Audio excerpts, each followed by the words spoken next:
Welcome to the Author Studio at Book Expo America 2013 in New York City. We are joined right now by author Carol Roth, and she's written a book, a children's book called Little Bunny's Sleepless Night. Yeah, sure, hold it up. Let everybody see what it looks like. Little Bunny's Sleepless Night. So what is the book about, Carol?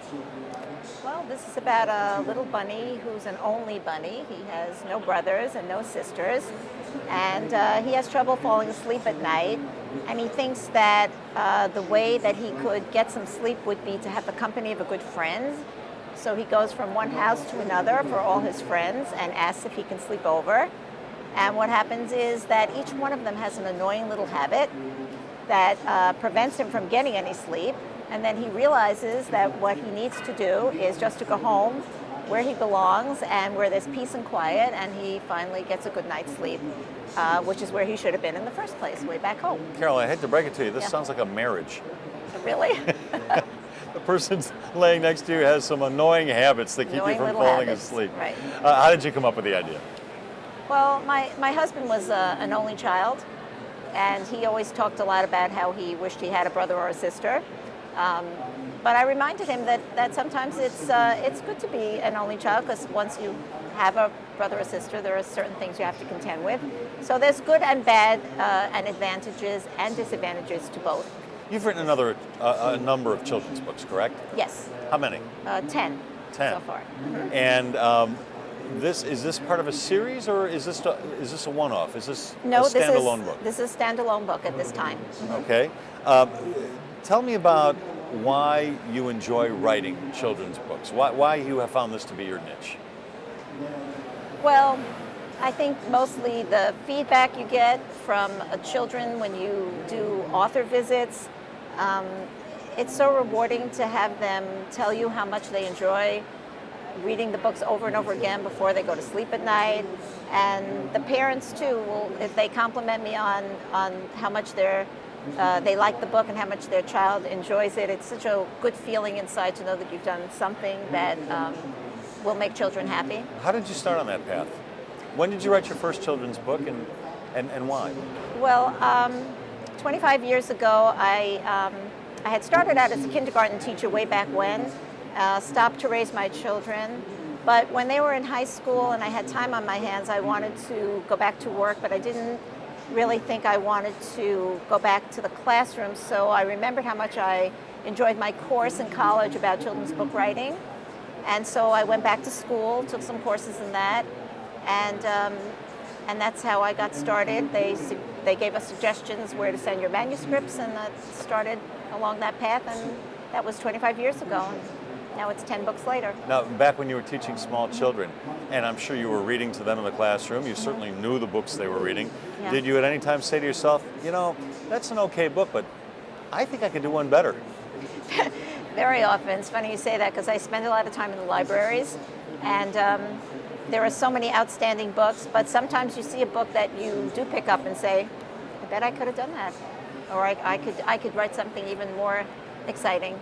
So it inspires you. Anything from your childhood inspire you to write?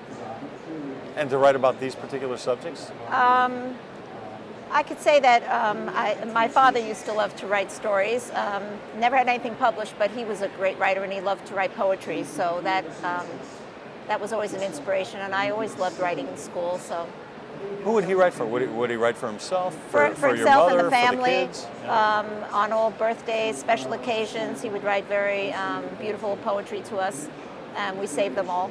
So would there be family occasions he would stand up, he would read his poetry, or he would read his stories? Sometimes he would read them out loud. Mm-hmm. As you were going to sleep, would he read his books and his poems to you as you were sleeping? Not to go to sleep, but if we had a birthday celebration or an anniversary party or something, especially something that he might have written to my mother, he would stand up and read that. I know I'm kind of psychoanalyzing you here, but what did you enjoy doing most as a child? Did you enjoy reading? I loved reading. You know, my mother didn't drive, we didn't have a car, and so we had to walk to the library, and it was far, but... 5 miles in the snow, and it was uphill both ways, something like that? Not quite that bad, but... Because that's what I got from my parents. Not quite that bad, but we did go to the library a lot, and no matter, even if it was a nasty day, we just walked and walked, and I took out books and used to think it was so exciting because you could take out all these books. You didn't have to pay for them. It was like a present. To me, that's how I viewed it. I came home with arms full, and that was a real treat to go to the library, so we did that a lot. Now, you have children? I have 2 children, grown, and 3 grandsons.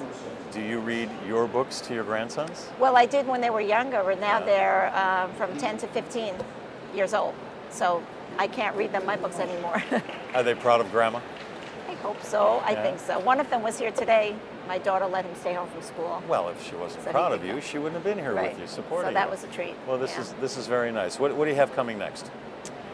In the spring, we have 5 Little Ducklings Go to Bed coming out. So How do you come up with your ideas? I mean, do you go out into nature and you say, that squirrel's cute, I'll write about that squirrel. I like those 5 ducklings, I'm going to write about those 5 ducklings. it's really hard Or is to it just say. a creation of your imagination? It's hard to say where your inspiration comes from. It's hard, with writing, you can't get up every day and say, well, today I'm going to write a new book. It just has to be a day where something comes. Maybe I'll see something as I'm out and about during the day, and it'll sort of strike a note with me. And it's the very first book I had published came from the idea, it was called Whose Mess Is This? And it was based on the fact that when my sister and I were growing up, we had to share a room.